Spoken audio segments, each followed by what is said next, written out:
नमस्कार। आप सुन रहे हैं द माइथोलॉजी रेडियो। भगवान विष्णु का नरसिंह अवतार उनका चौथा अवतार माना जाता है।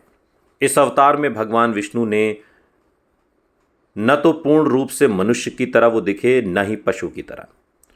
भगवान नरसिंह या नरसिंह आधे मनुष्य की तरह और आधे सिंह की तरह दिखते हैं। दरअसल ऐसा रूप भगवान को इसलिए लेना पड़ा क्योंकि इसके बिना भगवान नरसिंह के अवतार का लक्ष्य पूरा नहीं हो सकता था। भगवान को हिरण्यकश्यप के अंत के लिए वरदान के काट के तौर पर यह अवतार धारण करना पड़ा और अपना लक्ष्य पूरा करने के बाद भगवान नरसिंह ने ऐसी लीला रचाई कि शिवजी को भी उनको शांत करने के लिए अवतार लेना पड़ा। और फिर आया असली रहस्य सामने। भगवान विष्णु का अवतार नरसिंह या नरसिंह अवतार उसी कड़ी का हिस्सा है कि जब जब दैत्यों और बुरी शक्तियों ने धरती पर अधर्म, क्रूरता, निर्दयता और अत्याचार को बढ़ावा दिया है, तब भगवान विष्णु ने इनका सर्वनाश करने के लिए कोई न कोई अवतार जरूर लिया। इस बात का वर्णन शास्त्रों और ग्रंथों में भी देखने को मिलता है। इसी प्रकार विष्णु जी ने हिरण्यकश्यप नाम के असुर का वध करने के लिए अपना चौथा अवतार नरसिंह का रूप लिया। उन्होंने यह अवतार अपने भक्त प्रहलाद की रक्षा करने के लिए लिया था। लेकिन क्या आप जानते हैं कि भगवान नरसिंह के द्वारा हिरण्यकश्यप का वध होने के बाद ऐसा क्या हुआ था कि भगवान शिव को अवतार लेना पड़ा। भगवान विष्णु के चौथे अवतार नरसिंह आधे मानव और आधे सिंह के रूप में प्रकट हुए थे। भगवान नरसिंह का मस्तक और धड़ा मानव के समान था, जबकि उनका मुख और पंजे किसी सिंह की तरह दिखाई पड़ते थे। पौराणिक कथाओं के अनुसार बिहार के पूर्णिया जिले के बनमनखी में सिकलीगढ़ में हिरण्यकश्यप बहुत शक्तिशाली असुर राजा था और भगवान विष्णु के परम भक्त प्रहलाद के पिता थे। अपने भक्त की रक्षा करने के लिए ही एक स्तंभ से भगवान नरसिंह प्रकट हुए और इस स्तंभ को माणिक्य स्तंभ के नाम से भी जाना जाता है। मान्यता है कि यह खंबा अभी भी मौजूद है और उसी स्थान पर नरसिंह भगवान ने प्रहलाद की रक्षा के लिए हिरण्यकश्यप को अपने नाखूनों से चीर दिया था। इसे लेकर एक कथा यह भी है कि उत्तर प्रदेश के हरदोई जिले में नरसिंह भगवान प्रकट हुए थे और उस स्थान का नाम पहले हरिद्रोही था।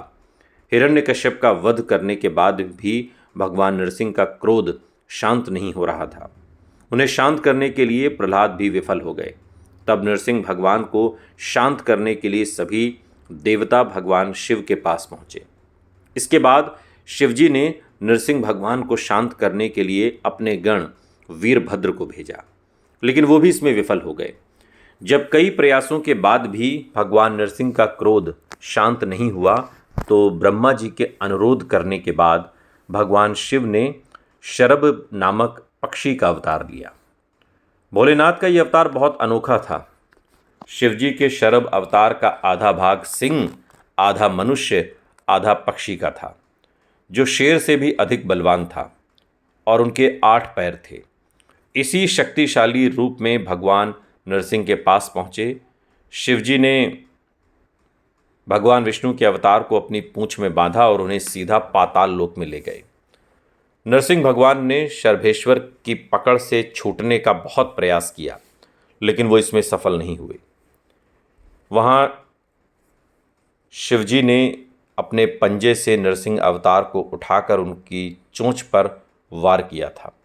नरसिंह अवतार को आभास हुआ कि उन्होंने जिस लक्ष्य से शिवजी को बुलाया था, अब वो पूरा हो चुका है। ऐसे में विष्णु जी के अवतार ने अपने प्राण त्यागने का फैसला लिया। तब भगवान विष्णु ने शिवजी से निवेदन किया कि वो नरसिंह के अवतार के चर्म को अपने आसन के रूप में स्वीकार कर लें। इसके बाद विष्णु जी अपने मूल रूप में वापस आ गए और शिवजी ने उनके चर्म को अपने आसन पर बना लिया। दरअसल विष्णु जी ने हिरण्यकश्यप के वध के बाद जो तांडव मचाया था, वो कुछ और नहीं बल्कि खुद के द्वारा रचाई एक लीला थी। भगवान विष्णु चाहते थे कि शिवजी भी वहाँ शामिल हों। विष्णु जी के नरसिंह अवतार की लीला के द्वारा शिवजी को पवित्र आसन मिला।